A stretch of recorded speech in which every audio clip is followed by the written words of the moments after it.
لن أترحم على قتلى سقوط حافلة واد الحراش، وسبب الكارثة هو البوليساريو. ما فهمتش؟ اسمع أولا. الصحراء الغربية لازم الاستفتاء ويقرروا مصيرهم وما نتخلاش عليهم.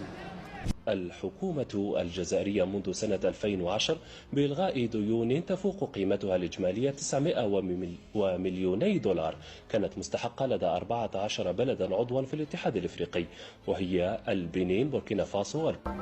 الجزائر قررت تخصيص مليار دولار لتمويل مشاريع تنموية في عدد من الدول الأفريقية في مجالات البنية التحتية، الصحة، التعليم. استفاق الرئيس المعين تبون منسوباته بعد وقوع الكارثة هذه تاع واد الحراش، ووقوع حافلة بسبب طبيعة حال الطرقات، بسبب الوضع تاع الحافلة وغيرها، ليقول أنه الآن سيتم منع الحافلات هذه العتيقة اللي الناس منذ عشريات وهي تتكلم عليها.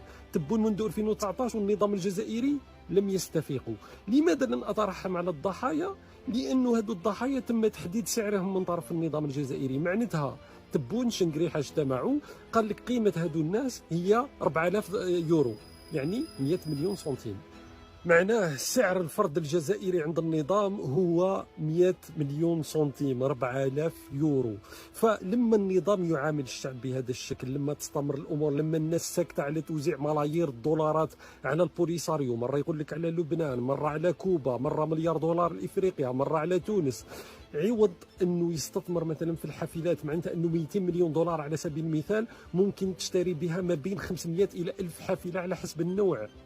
يعني عوض انه النظام يستثمر في الفرد الجزائري ويستثمر في حياه الناس، يفضل انه يوزع ملايير الدولارات، انه يمسح ديون الدول الافريقيه من اجل دعم قضيه خاسره وفاشله اللي هي المساله هذه تاع ميليشيات البوليساريو، واللي هي حتى يستجدي ايضا دعم بعض الدول الافريقيه لموقفه، او لدعم هذه الميليشيات، او لنهب هذه الاموال في يعني في الحسابات البنكيه للمسؤولين الجزائريين.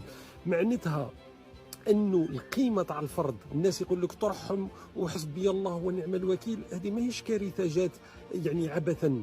فعوض البكائيات وعوض هذا اللي قال ترحم ما ترحم، العن من كان السبب في هذا، والعن نفسك اولا لانك ساكت على انك تعامل بهذا الشكل من طرف نظام متعفن يحكم الجزائر منذ 1962. فقبل الترحم العن الناس اللي وصلوك لهذا الامر، وحاول انك تغير الامر هذا، لانه البكاء والنواح كما يحدث منذ 1962 لن يغير في الامر شيئا، والترحم على الناس هذو لن يعيدهم الى الحياه اصلا. والله المستعان دائما.